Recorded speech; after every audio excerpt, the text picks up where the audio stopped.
Good morning, and thank you for joining me on Ask Sharifah, Ask Me Anything, hashtag AMA. This is a very special show because I met a very special young lady who had some interesting questions, and unfortunately at the time, we didn't have enough time to go into it, so we set a date, we're back, and now you can ask me anything with our host, Holly Winter-Huppert. Good morning, Holly. Good morning. It's so good to see you today. It's good to see you. I'm a little nervous, but I'm honored. You are very brave. You have a lot of courage letting a stranger come on here and ask you question after question. It shows how transparent you are and how you really know your stuff. Well, thank you. I mean, the questions I'm assuming here, I don't know, but I'm assuming are about my life, about my history, about my journey, about business, things that I know well. So, it's going to be fun and interesting. Yes.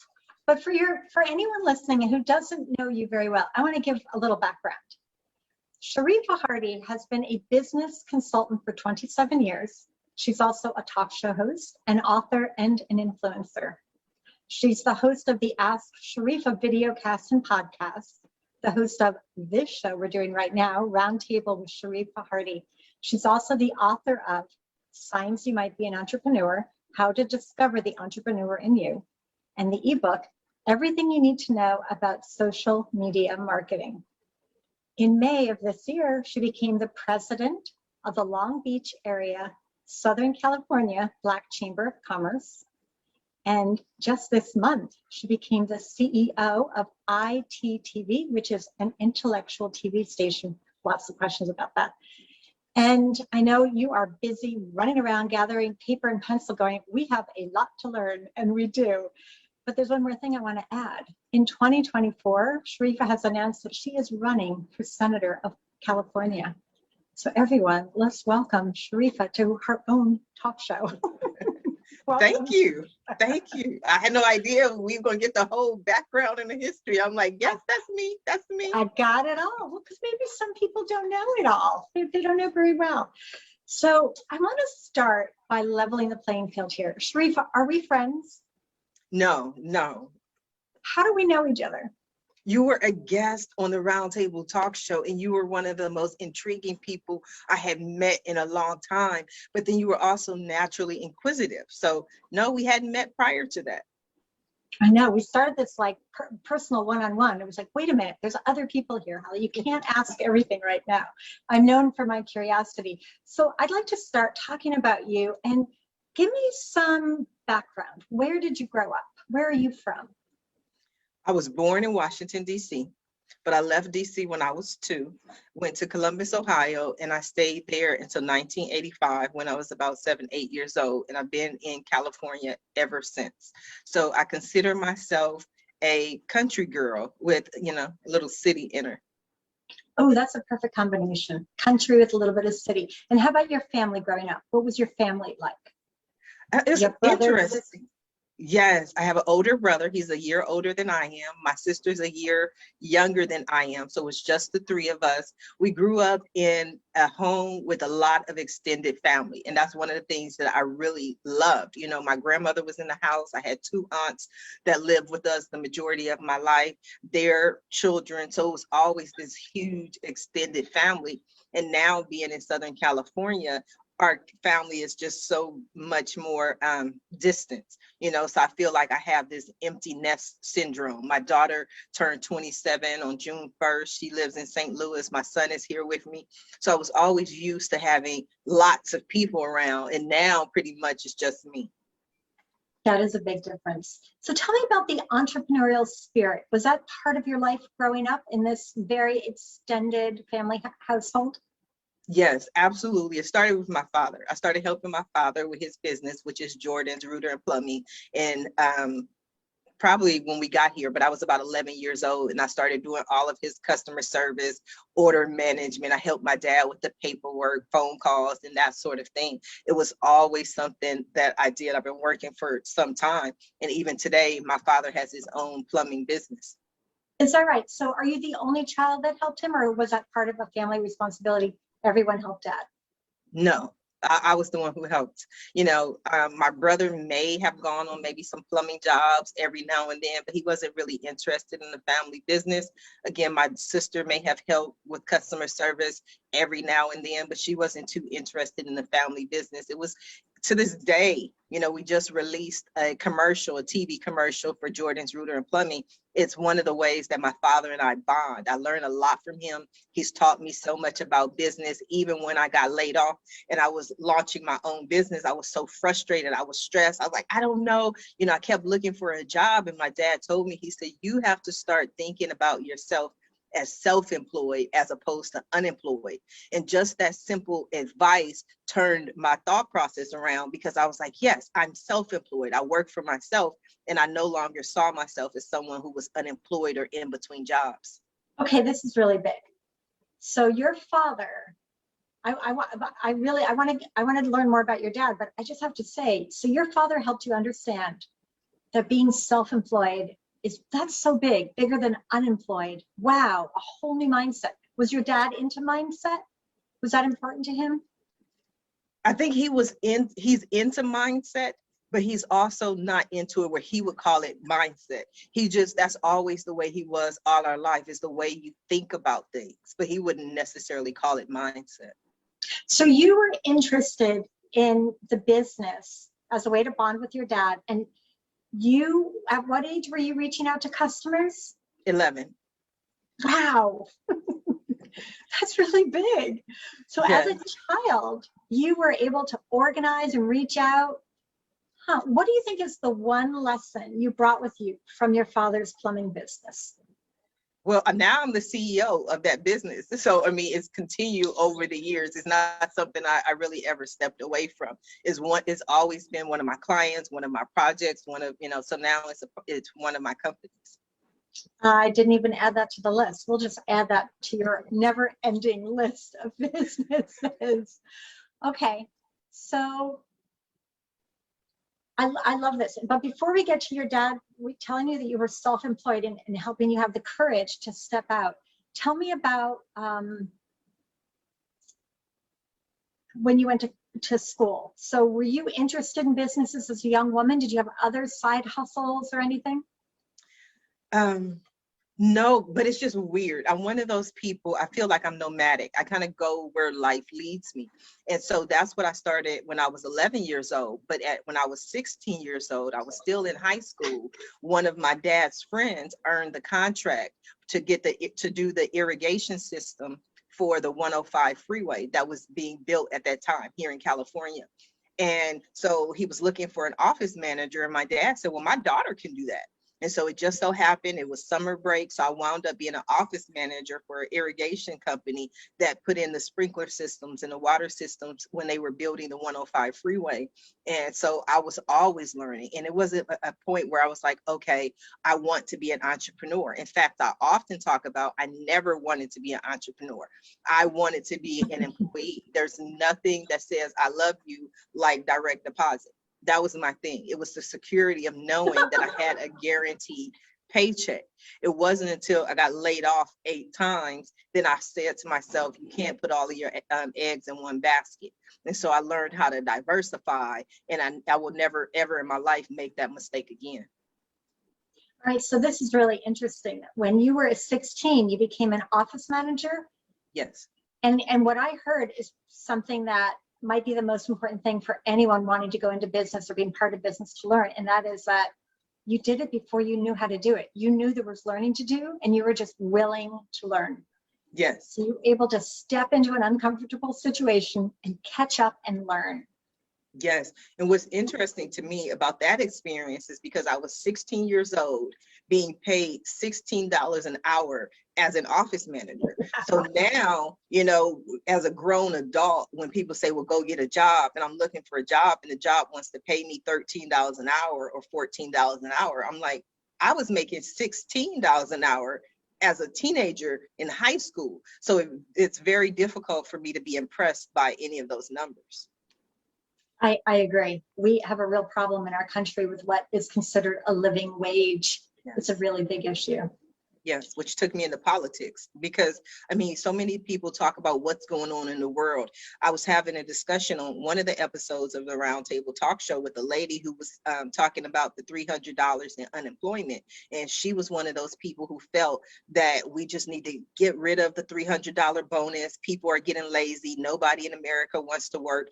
And she was referencing some people in her own family who didn't want to go get a job because they were on unemployment. And she said, you know, they could go work but they won't because they make $50 less on unemployment. And her whole attitude, her whole energy was that person's lazy. They don't want to go to work. But the point that I was making is that if you're earning a $300 bonus and on unemployment, you most likely are only earning $100. So that's $400 a week, for an average of $400 a week. But if you go work, then you would make $450 a week. And that's a $50 difference. But to me, the problem is people making $450 to go work for 40 hours. That to me is ludicrous, not the fact that the people receive the $300 on unemployment. So we need to increase and make it so that people have a living wage so that they, you know, they'll leave the $400 on unemployment because they're being offered $800 a week. But if I'm already making $400 and you want me to do all this work for $450 a week, no, I'm not going to do it. I know, I agree completely. And there's been a really big shift in our workers because they have more of a say now. They are so needed. I hear advertisements on the radio where I live, and there's like, we are hot, sign on bonuses for waitresses where I live, because they can't get people to be a waitress. Because they're like, it's enough money. So I think that's going to change. There's a power in numbers, and there are so many people who are like, you know, or they had a break and now they're able to get a job that's maybe a little bit more aligned to who they are. You know, maybe it's retail, maybe it's something else or they can choose their hours. So I agree completely. We have to look at this living wage. And for you, this is something that helped direct you into becoming self-employed, the whole living wage. Yes. Can you talk about some of the jobs that you were applying for that wouldn't pay very much as a single mom? I mean, I applied for anything and everything. And that was the thing. Because I just had to find a job, and my income fluctuated so much because I was just about willing to take just about anything. As long as I could keep my clothes on, I'd be like, I'll take that job, because I didn't have any income coming in. You know, unemployment is only going to last you for so long. You haven't been working for some time, so you just need to find something. So I would have customer service. Customer service was always my go-to. I type 85 words a minute. So I knew that one way or another, I can answer the phones, I can answer customer service emails, and I can find a job, but my income was always fluctuating. So what's the first job that you realized that you could start something new? The first job, I started something new years ago, even when I was still employed, because when I started getting laid off in 2001, I didn't want to keep going back through that situation. I didn't want someone, any job, any boss, any employer to have the ability to just take away my livelihood. And so I would start doing website design, online marketing. When I built my first website in 1994, and then I started the online marketing for my business, there were people who said, Sharifah, you did your website, design my website. Or you got to position 1, page 1 on Google. I want you to get that for my business. So over the years, even when I was working as an employee, I continued to have Ask Sharifah. There isn't a point in time since 1994 where I haven't had a website in some form or fashion. And so was your first website Ask Sharifah? No. My first website is kind of funny. It's because it was an affiliate website that I built because they didn't provide it. But I don't know if you ever heard of it. It was years ago, but it was this company called SMC, and it was a gift company, and it was promoted by Tom Bosley. And Tom Bosley was the father on Happy Days. So he promoted this whole gift shop, and you had all these little trinkets and different things like that. And they give you this book, and they allows you to order the items. And I was like, oh, I want to be in business for myself. I want to do that. And so I signed up, built the website, and it was just an online boutique. But what I found was that I did not want to be in a product-oriented business. And that's the last product-oriented business I have ever done in my life. Because what I found is, even though I made sales, people wanted to do refunds, or people didn't like it, or maybe I had to have all this inventory in my home. And I was like, you know what? I don't want to do that. I just want to help people. And at the core of everything I do is that, how do I help people? How do I help them learn about being online? How do I help them learn about online marketing? How do I help them learn about website design, SEO, SEM, PPC, so many PR, so many different things. So it became my outlet to be able to help other people, as opposed to just selling products. Interesting. So you've always been about helping other people. Yes. Okay, so then you made a shift from product-based to information-based. And what was that next step? It started with my Ask Sharifah radio, which I started in 2009, aside from just people, my clients and people that were consulting. And that's really when I took off. I was doing marketing and I was doing website design, and I went to the Los Angeles Convention Center.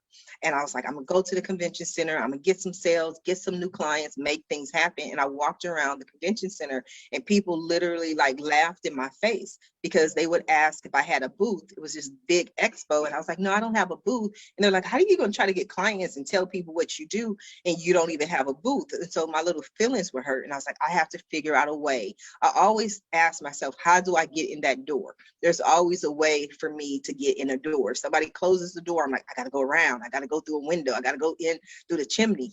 And so I said, okay, well, a lot of people ask me questions. And so I launched Ask Sharifah Radio, which allowed me the opportunity to help and speak with more people. I went back to the convention center months later, and I did not have a booth, but I walked around and told people what I did. I'm a host of Ask Sharifah Radio, and people were lining up to be guests on my show. And not only were they lining up to be guests on the show, they would say, well, look, I'm gonna sign up, I'm gonna be on your show, this is my business, this is what I do, but I have this friend named Holly, and Holly needs to be on your show. She's at booth B12, go talk to Holly. And then I would go to Holly's booth and I would say, hi, I'm Sharifah Hardie, I'm the host of Ask Sharifah Radio. I just spoke to Sarah, and Sarah said you would be a great guest. And so I walked out of there with so many leads and so many business cards and people who wanted to be a guest on Ask Sharifah Radio. And that was in 2009. And from 2009 to 2021, there has never been a point in time where I haven't hosted one show or another. And they're all around business and entrepreneurship, which is my passion. So this is pretty amazing. They always talk about, that's even what Bob Dylan said. Bob Dylan became a great musician. He said he snuck in the back door when no one was looking. And you absolutely snuck into the convention center without paying for a booth, and just struck up conversations with strangers and launched a career. That, I hope people are taking notes right now, because that's amazing. Yes, that instead of waiting till you have enough money to get a booth, instead of having a business plan and everything, you just started. Yes. There's boldness in starting. So you started with these, and how old were your children at this time? They were probably young, probably like 7 and 10, maybe. Yeah. So you had to figure out a way to be mom, yes, and get these businesses going. Yes, absolutely. And that has always been my motivation. It wasn't me wanting to be rich or famous. It was because my kids would say, Mom, what's for dinner? And I had to figure out how to feed these kids. I was also a teenage mom. I had my daughter when I was 18 years old. So that, being able to raise and having to raise 2 kids was my primary motivation. And did you get any help and support from their father? Yes. Mm-hmm. Good. All right. So that helped. All right. So as you begin building, so how did that turn into a paid gig? So you have this Ask Sharifah Radio, and how did you start making money from that? Well, Ask Sharifah Radio, I didn't make money from. I didn't start making money from the platform until I launched Ask Sharifah Videocast and Podcast.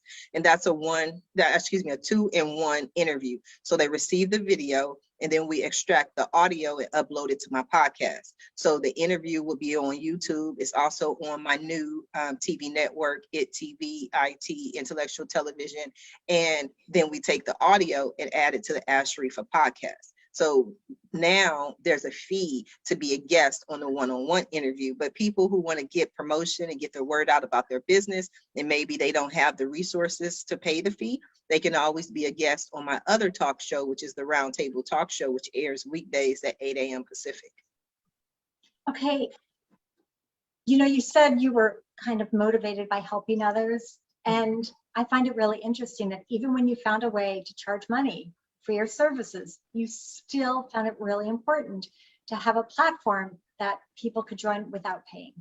Yes, absolutely. I mean, because when you're just starting out as an entrepreneur, the one thing that happens is everybody comes to you and they say, you have to get this, you have to buy this, you have to pay here, you have to click here, you have to do all this. And you wind up spending so much money initially that there were some things that you maybe, could have saved that money for. So I just love to be of service to people and help business owners. So one way or another, I want to make sure they have the opportunity to promote themselves and to promote their businesses. So where do you learn about business? What do you read? What do you study? How do you increase your knowledge?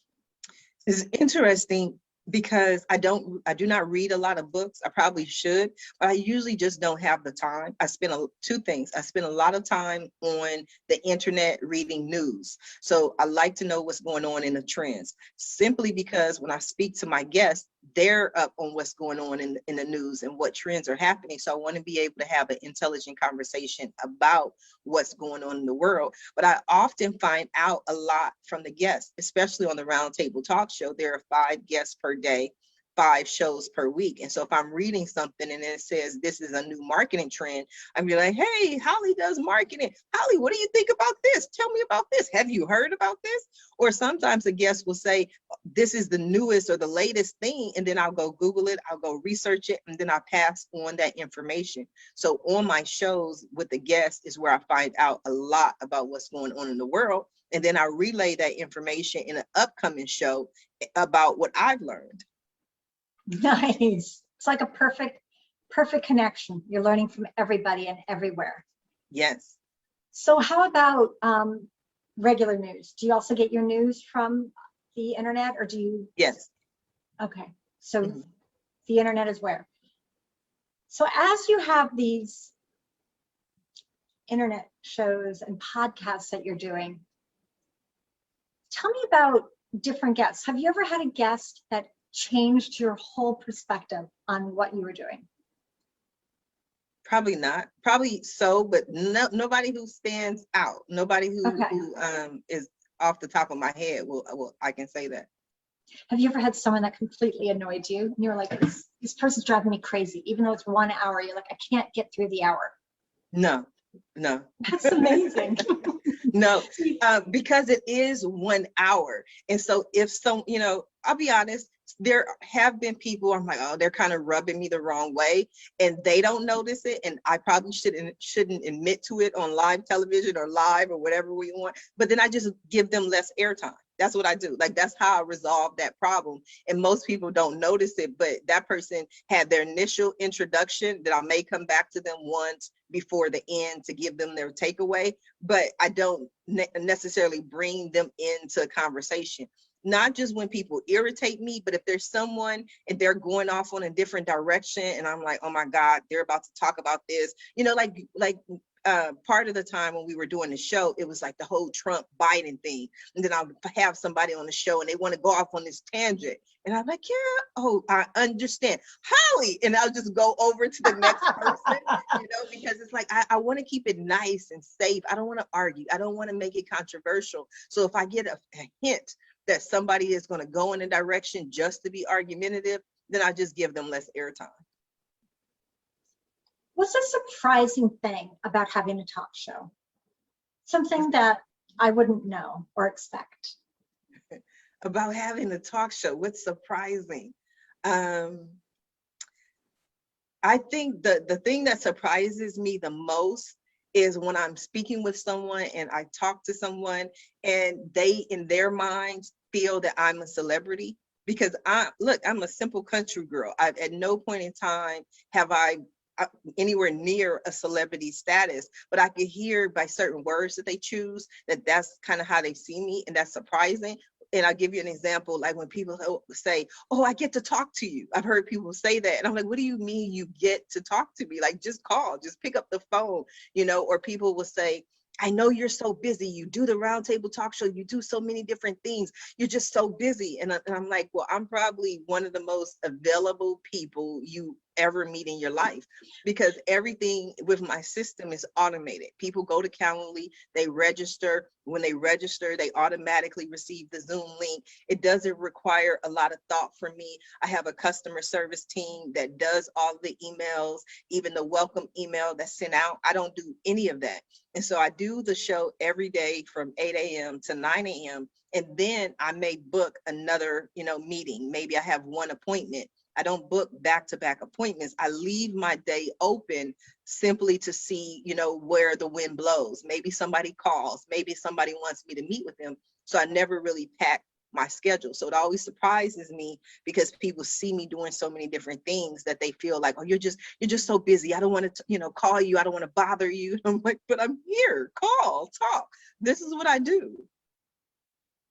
Okay, this is amazing. So you have found a way to do any number of businesses and automate them. That's like everyone's dream, right? To have everything automated. Was that hard to figure out?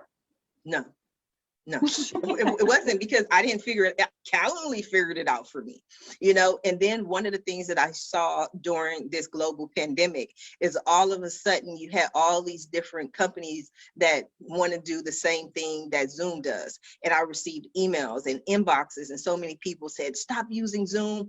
Zoom is unprofessional. Zoom is not for a talk show. Use our service. And I'm like, but Zoom integrates with everything. And that's why I love Zoom. So when they register, Calendly makes it possible automatically for them to receive the Zoom link. There's a fee for Ask Sharifah videocast. Calendly accepts that payment. So Calendly basically automated everything for me. And so I didn't have to do too much thinking at all. What is it called? Calendly, Calendly, Calendly.com. Calendly. Yeah, Calendly. And that's why I don't change from Zoom, you know, because any of them that you have, StreamYard. Okay, I like StreamYard. I've used StreamYard. I've been a guest on StreamYard. I'm not going to switch over to it because it doesn't integrate with Calendly, you know, and it would make my life harder. So I'm like, I stick with Zoom. People can see me on Zoom. They can see the show. They can hear the guest. And at the end of the day, that's all I need. So tell me about your friendships. Do you have a lot of friends who are entrepreneurs? No, I don't have a lot of friends, because everything I do is business. Like, I'm an all business, all work kind of thing, you know. And if you go out with me to happy hour and we having drinks, I will bring the conversation back to business.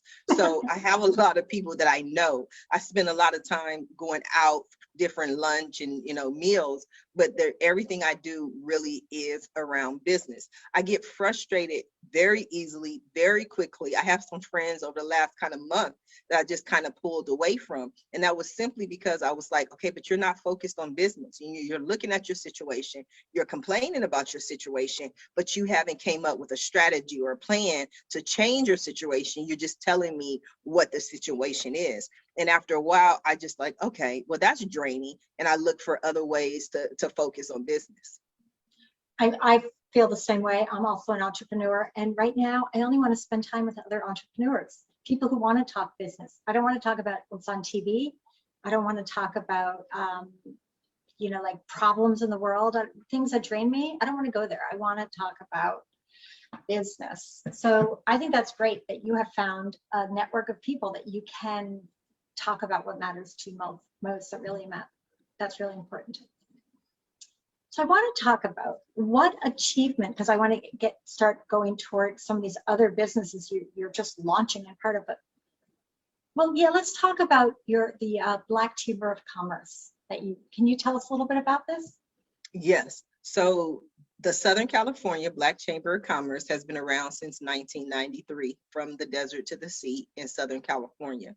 There are 14 chapters. Long Beach is just one of the chapters, and it's actually a story that's very near and dear to my heart. when I first launched the consulting aspect of my business years ago, speaking to my mom, I'm like, Mom, I'm launching this business. What do you think? And she was like, well, you got to join different networking groups. You got to do this. You got to do that. She was like, join the Chamber of Commerce or the Black Chamber of Commerce.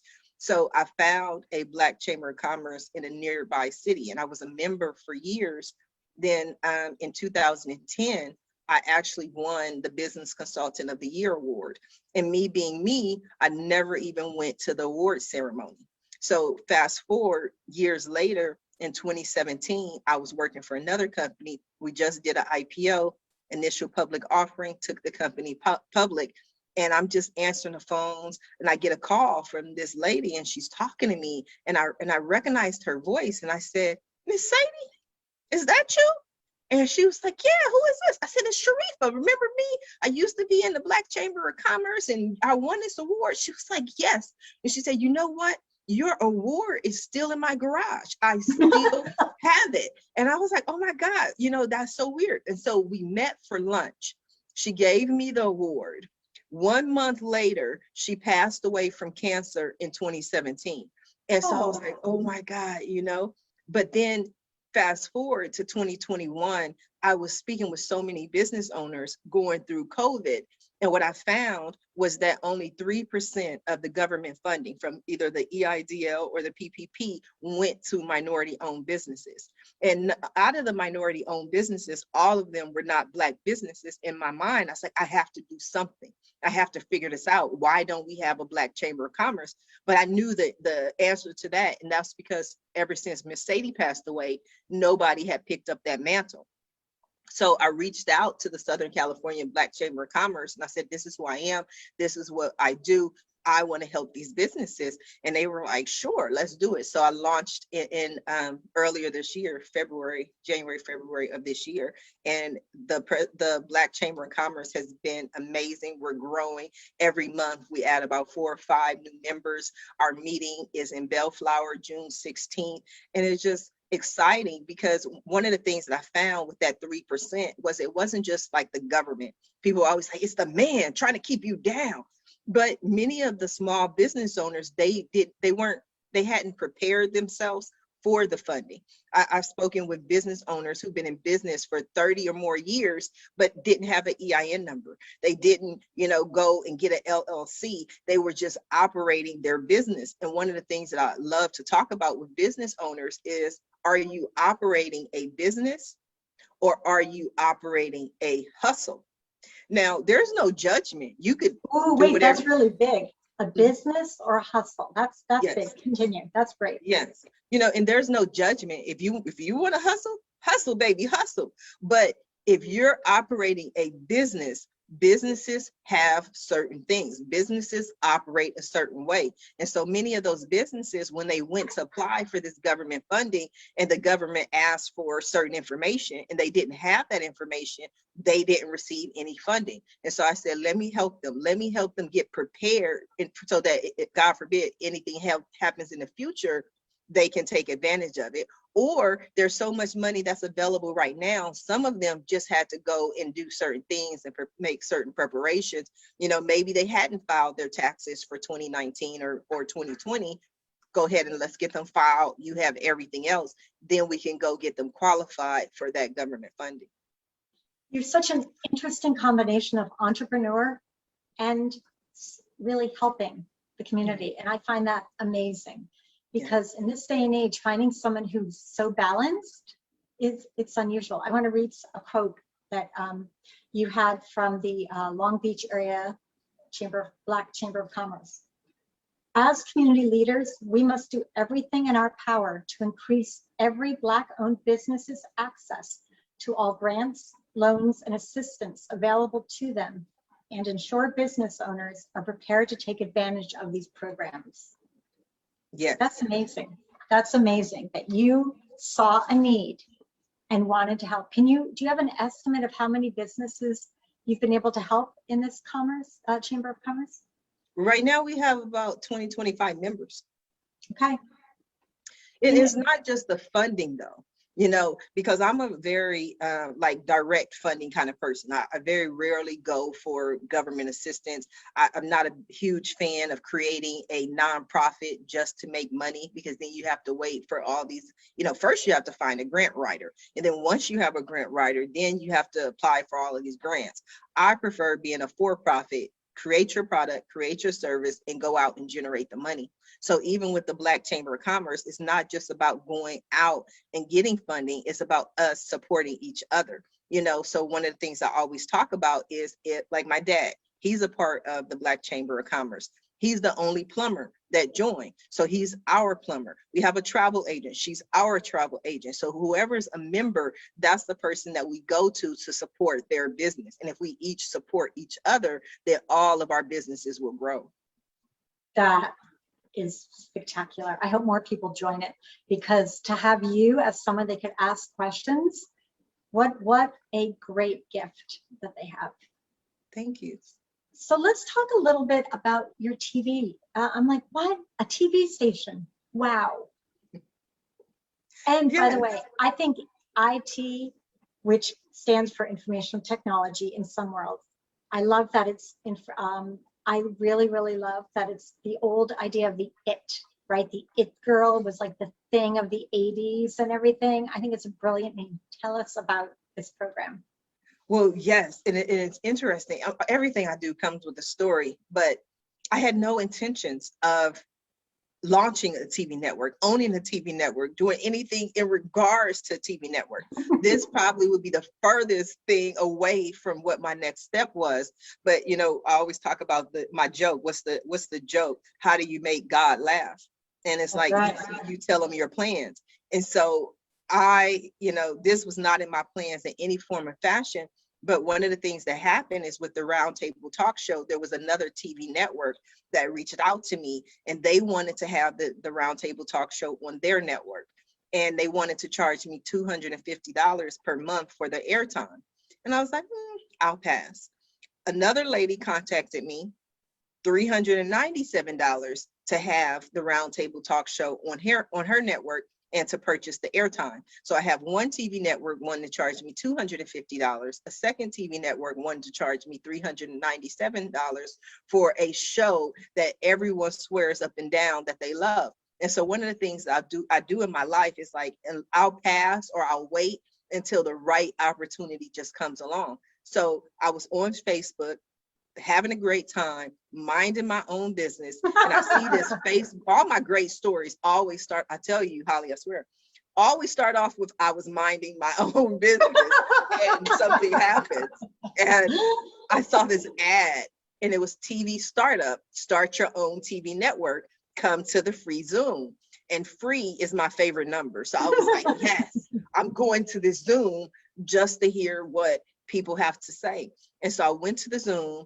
Even before I had finished, he finished the meeting, I had signed up. I was like, I'm in, because I can just use my own airtime and purchase my own airtime, you know, to get all of my shows out there. And so that's exactly what I did. And then I knew what I wanted it to be. I wanted it to focus on business and entrepreneurship and have something that people learn from.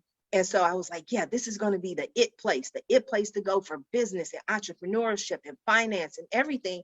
And so I was telling my friend about it. And she was like, yeah, she was like, that's intellectual television. And I was like, ooh, can I have that? And she was like, yeah. And I was like, from then on, you know, and even now I have people who come to me and they're like, I heard you got a network or whatever, you know, can we get our show on your network? And I'm like, well, what kind of show is it? And they're like, well, it's a reality show. I'm like, I'm looking for intellectual television. Now, not to say that all reality television, you know, isn't intellectual, but I gave the example the other day, like it, you know, I wouldn't mind having a cooking show on the network, but I want people to learn something. So if they learn how to cook, then it's a great fit. You know, but I want people to watch the content that's on this network, get their notepads out, get their recorders out, walk away from whatever they're watching, having learned something. To me, that's the most important aspect of intellectual television. So how many programs have signed up for airtime? Well, I just launched. I just started. I have a few. I know, like in the last week, right? So, but you've already uploaded all of your talk shows to this? I have uploaded right now. I have done two things. I have uploaded all of the one-on-one interviews, the Ask Sharifah videocast interviews. And I did that to offer additional benefit to people who have paid the fee to be a guest. Then this morning I said, okay, because there are literally 300 episodes of the Roundtable Talk Show. And I just said I was available. But with that said, I don't have the time to download all 300 episodes and then upload all 300 episodes. So I said, look, if anyone wants to sponsor their episode, I'll add it to the network. If anyone wants to sponsor, any of the 5 people want to sponsor any dollar amount, I don't care what it is, to add the Roundtable Talk Show episode to the network, I'll do that. But just with Ask Sharifah videocast alone, those are over 200 episodes. And just that footage alone, I have enough airtime for 48 hours. So what I did is I just looped it. So Ask Sharifah videocast airs for 48 hours and then it starts over. I have commercials that are running. I have commercial airtime. So if anyone's looking for 30-second or 60-second spot, we can get their commercial. If somebody has a TV show or a movie, whatever it is, we have the airtime. And so I went out and I was very clear that I'm not just here to build someone's dreams. I have the airtime. If you have the content, I have the airtime. And so we can partner and work together to make everyone's dream a reality. So how do people find this TV station? On Roku. So that was an excellent question. I like you, Holly. But that was actually the thing that really sold me on this channel. Because one of the things the gentleman in the Zoom was saying was people don't necessarily have to find your channel. Roku, 62 million people, 62 million viewers, they're always searching for something. So if they use keywords and they're searching for a specific topic, anyone that has that keyword can come up in the search results. And because I have so much content, I have a lot of different keywords. So I knew that my content would be viewable on the network. But anyone who has Roku, they can go and type in ITTV and we come up. It took us about 3 weeks to get through all the process to be official on Roku. And that happened last week. So I'm so excited that we were able to do an official launch. Wow. Okay, so anyone can go to Roku TV and look up ITTV. Yes. This is so exciting. Congratulations. Yes, and they don't just have to go to like the Roku website. Many people have Roku through their smart TVs. So many smart TVs come with Roku, just like now they come with Netflix. It's already installed. So if they have Roku, they can go and find the channel by searching for ITTV, or they can find the channel if they're searching for different keywords, a lot of business-oriented keywords, our content will come up. What are your plans for the future? Are you going to start more shows? Yes. What are you thinking?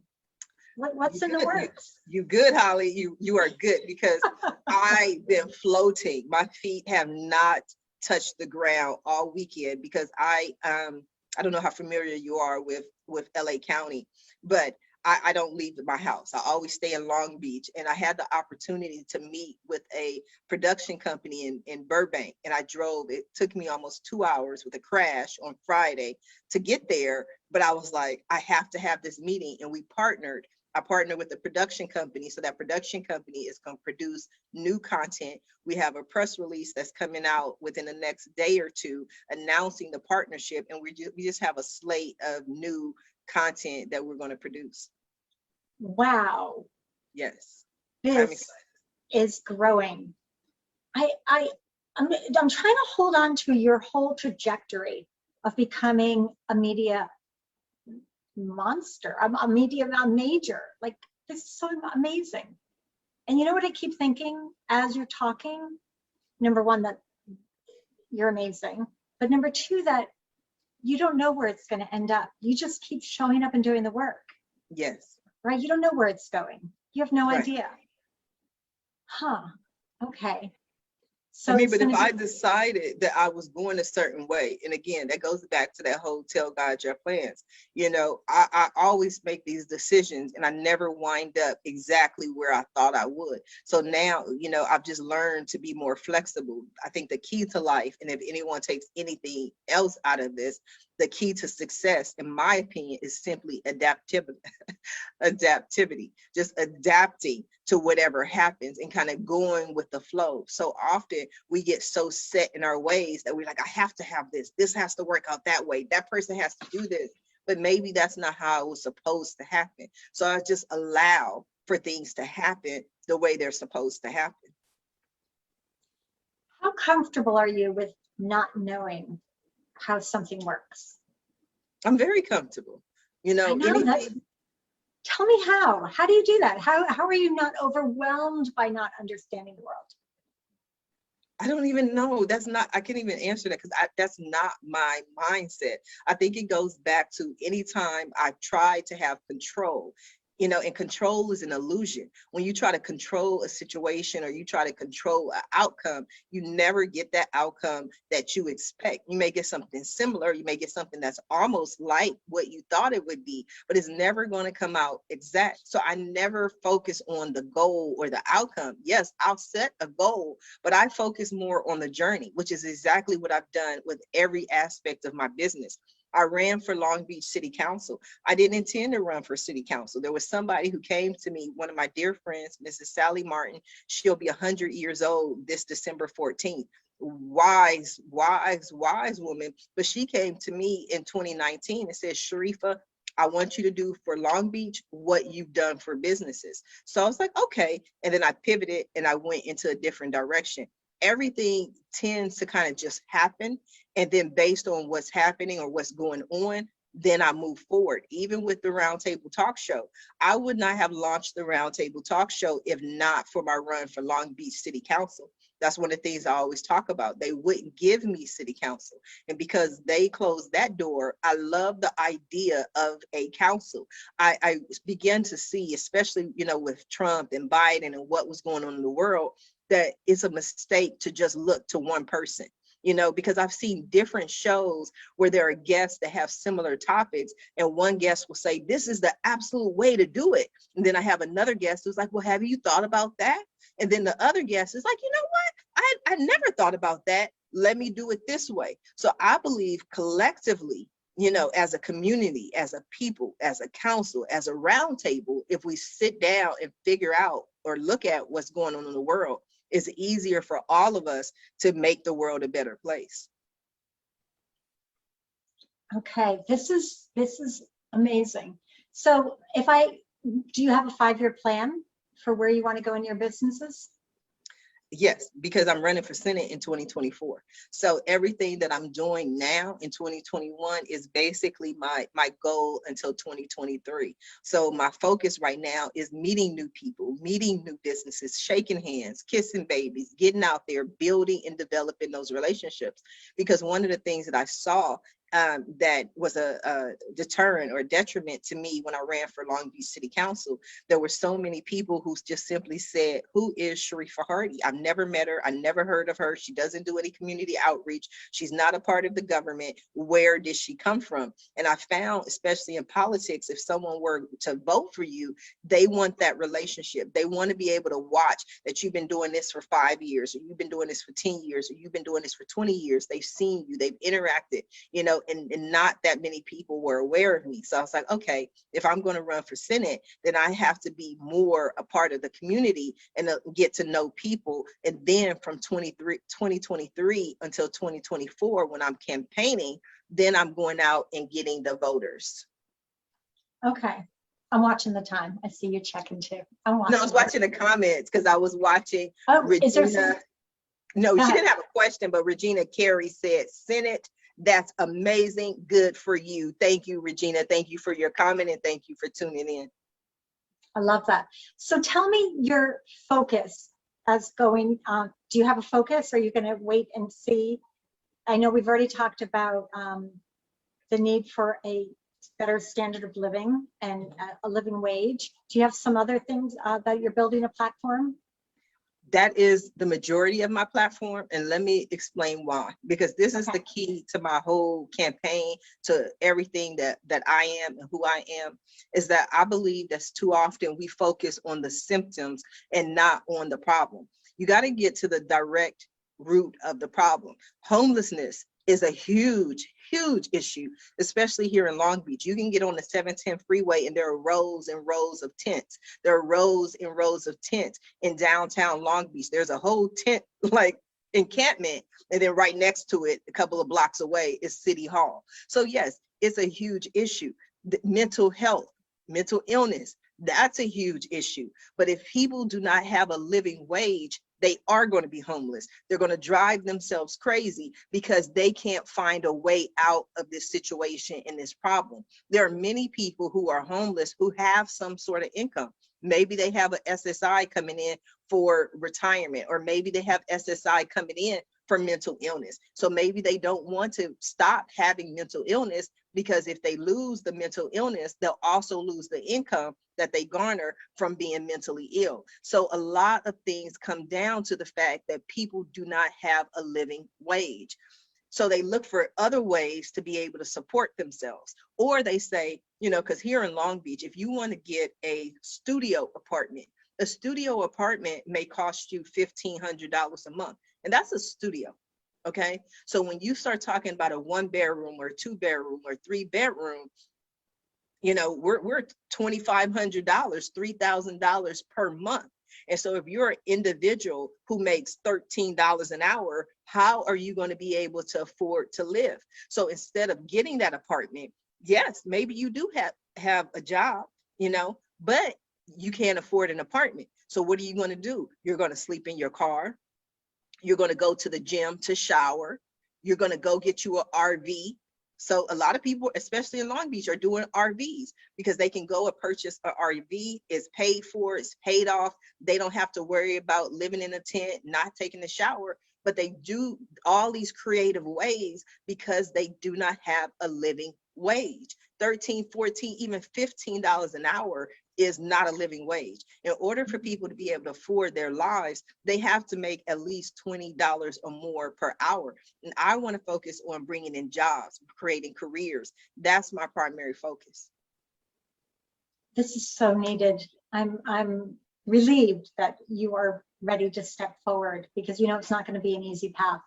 And we need people who are really understanding of not just big corporations, but the everyday person. And so thank you for stepping forward. This is amazing. What achievement are you most proud of in your life? My kids. I'm so proud of my kids. I'm proud that my daughter is happily married in St. Louis. My son is here with me and he's worked at his career for years, you know, but the most important thing is that they are happy. You know, that's what makes me smile. That's what makes me happy. Aside from that, I'm proud that I actually ran for Long Beach City Council, that I went through the step. But one of the things I love more than anything else is the Roundtable Talk Show. That is my baby. The Roundtable Talk Show is my baby. And it's a show that no one else in the world is doing. No one else in the world is doing a show like the Roundtable Talk Show. And I think many people don't understand how huge of a feat this talk show is. Because if, you know, people are like, oh, well, other people have other people on a show. And I'm like, yeah, but if you watch any show, even when you take a look at The View, or if you take a look at Red Table Talk, it's the main cast speaking with individual guests, you know, or it's the main cast, the same 4 people, 3 people talking about what's going on in the world. But for me to take 5 complete strangers from different backgrounds, different industries, strangers who have no idea who they are, and there's no topic, you know, it's amazing. And when I first started doing the show, I was nervous. I was like, Sharifah, I have no idea how this is going to work out, how people are going to respond, what they're going to think. But there was one show, and I talk about this show a lot, that really changed it for me, is because it was one guest who I consider her kind of corporate. And corporate people to me are ones that aren't really, you know, smiley and happy. They don't want to joke. You know, when I ask them a question, they usually respond in 1-word answers. You know, it's like, you know, you're here. Yes. Okay, are you ready to go? Yes. You know, this lady was real corporate. And then we had another guest on the show. She was suffering from mental illness.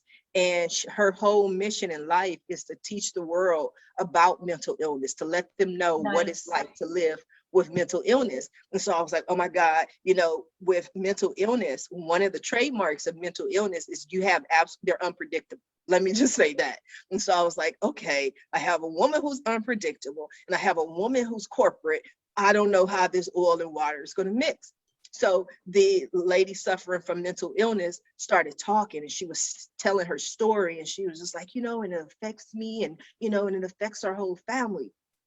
The lady who was corporate just started talking for like minutes, and she was like, I understand. My cousin has mental illness, and it's so hard for us because it affects the family. And then she went on, and then they had a whole conversation where I was like, I didn't even have to say anything.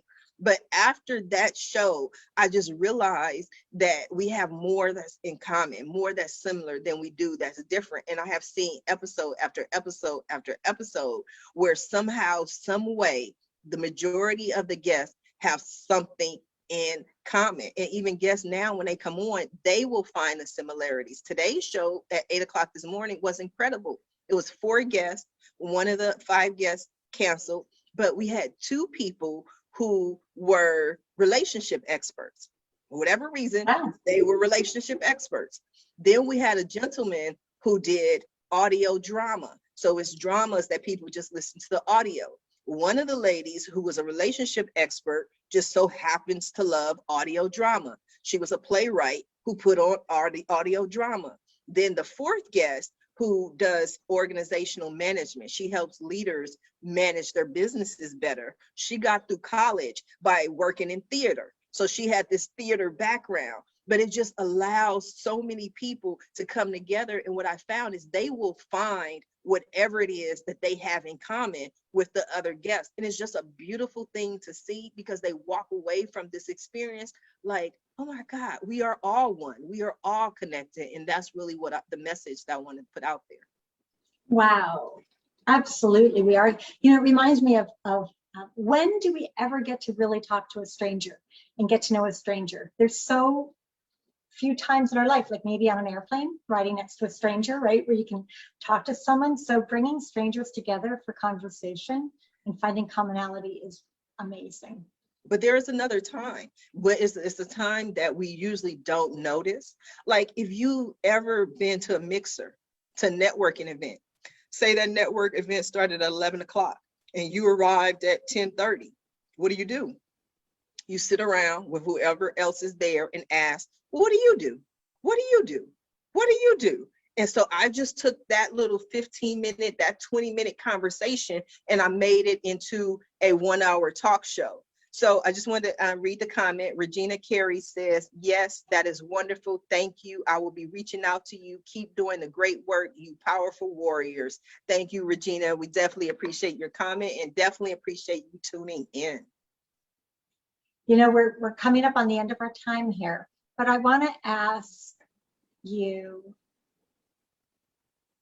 what do you wish everyone knew about you? What do I wish that everyone, okay, that's easy. It is. That I'm here to help, in a nutshell, that I am here to help. So often people have questions and they don't know who to ask.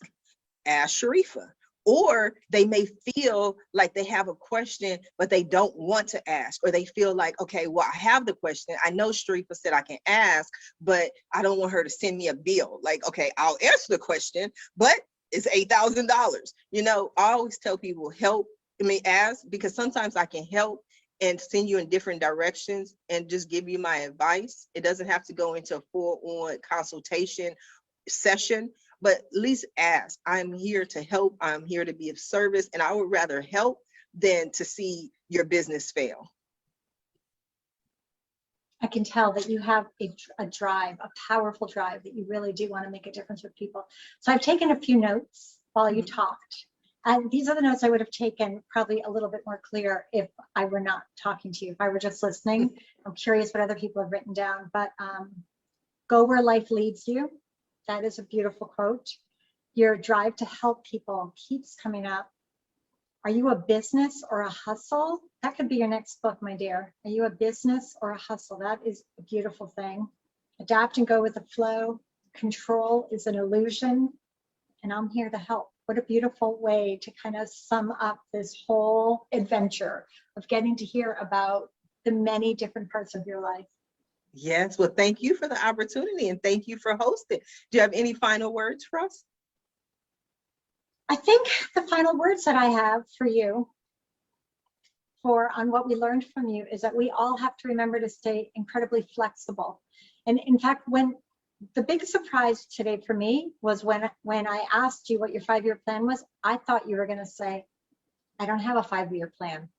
I show up every day to work. I put in my 10 hours a day and I see what I follow leads. I talk to people and I see what feels right. And instead you went, no, I have a 5-year plan. So I thought you were going to say you didn't. There's that combination of having a 5-year plan and not having a 5-year plan. Seeing where it goes. And I think that's something we all have to hold on to. How Yes, about and you? I love that, because that's kind of the answer that I gave.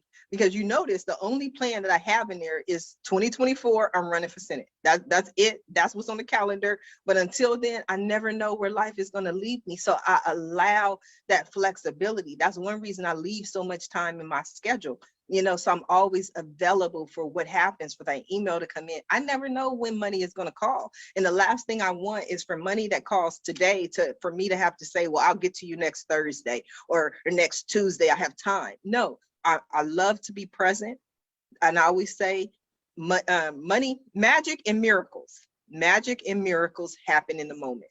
And that's what I live by. Magic and miracles happen in the moment. This has been an incredible show. Holly, I thank you for your time. I thank you for your questions. I appreciate you. I also thank everyone for tuning in who watched the show live, and anyone who is watching this show in the archives. It is going to be on ITTV, the IT TV network, as well as on our YouTube channel and on our website. Now, if you want more information about me, how I can help your business, or maybe you want to be a guest on one of our shows, please visit my website at AskSharifah.com. Everybody have a safe and a blessed day. Bye now.